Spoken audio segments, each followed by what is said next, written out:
ప్రస్తుత కాలంలో మానసిక ఎదుగుదల లోపం కారణంగా చాలా మంది పిల్లలు అనేక వ్యాధుల బారిన పడుతున్నారు. అందులో ఆటిజం అనే సమస్య కూడా ఒకటి. వయసుకు తగ్గట్లు పిల్లల్లో రావాల్సిన మానసిక పరమైన ఎదుగుదల రాకుండా ఉండే పరిస్థితిని ఆటిజం అంటారు.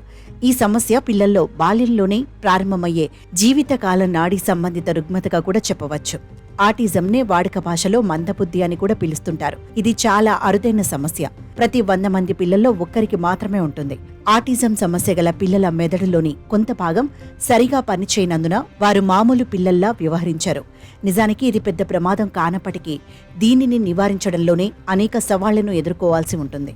సాధారణంగా ఆటిజం లక్షణాలు 3 ఏళ్ల వయసు నిండక ముందే కనిపిస్తాయి. ఇది లింగభేదంతో సంబంధం లేకుండా వచ్చే సమస్య.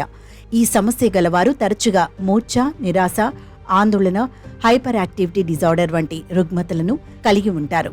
అలాంటి పిల్లల కోసం ప్రత్యేక కార్యక్రమం నిర్వహించారు. వారందర్నీ ఒక్కచోట చేర్చి ఆటపాటలతో సందడి చేయించారు. ప్రపంచవ్యాప్తంగా పిల్లల్లో ఆటిజం లక్షణాలు ఎక్కువవుతున్నాయని, దీనిపై తల్లిదండ్రులు అవగాహన పెంచుకొని తగిన నివారణ చర్యలు తీసుకోవాలని మర్హమ్ రిజోనేటింగ్ రెసిలియన్స్ వ్యవస్థాపకుడు డాక్టర్ నబట్ లఖానీ తెలిపారు.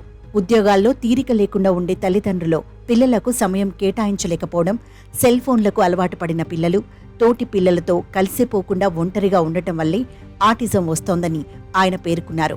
ఆటిజంతో బాధపడే పిల్లలకు కోకాపేట్లోని బఫెలో విల్డ్ వింగ్స్ లో ప్రత్యేక కార్యక్రమం ఏర్పాటు చేశారు.